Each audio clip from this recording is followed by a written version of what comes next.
హైదరాబాద్ నుండి అమలాపురం వెళ్తున్న travels bus చోదిమెళ్ల bridge వద్ద లారీని ఢీకొట్టింది. బస్సులో ప్రయాణిస్తున్న ముగ్గురు మృతి చెందగా 15 మందికి గాయాలయ్యాయి. బస్సు ప్రమాదంలో గాయపడిన వారిని జిల్లా కలెక్టర్ వెట్రి సెల్వి పరామర్శించారు. ఏలూరు ప్రభుత్వ ఆసుపత్రిలో చికిత్స పొందుతున్న వారి ఆరోగ్య పరిస్థితిని ఆరా తీశారు. వారితో మాట్లాడి వివరాలను అడిగి తెలుసుకున్న కలెక్టర్ మెరుగైన వైద్య సేవలు అందించాలని జీజీహెచ్ డాక్టర్లను ఆదేశించారు.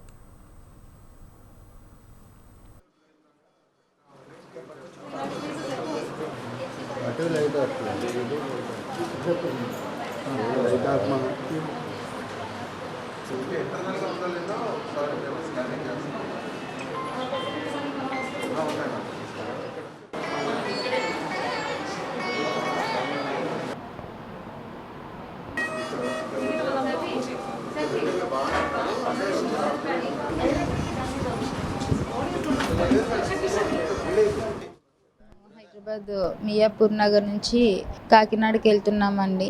పాపకి హెల్త్ బాగోక అక్కడ అడ్మిట్ చేయడం కోసమని బయలుదేరామండి.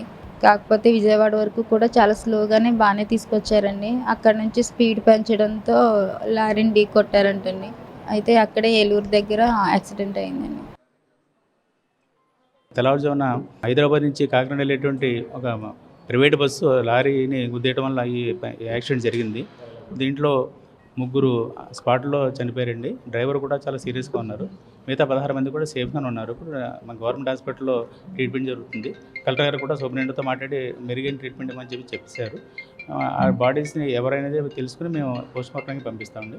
దీంట్లో ఆర్డీఐ గారు, జేసీ గారు కూడా మాకు ఇన్స్ట్రక్షన్స్ ఇస్తున్నారు. కాబట్టి మా ఈవరోస్, మా ఆర్ఐ గారు అందరూ కూడా ఇక్కడ ఉంచి వాళ్ళకి క్షేమంగా వాళ్ళ ఇళ్ళకి పంపించడానికి ఏర్పాట్లు చేస్తాం సార్. 16 మంది ఇంజరీ అయ్యారు సార్. దాంట్లో స్పాట్ డెడ్ ముగ్గురండి.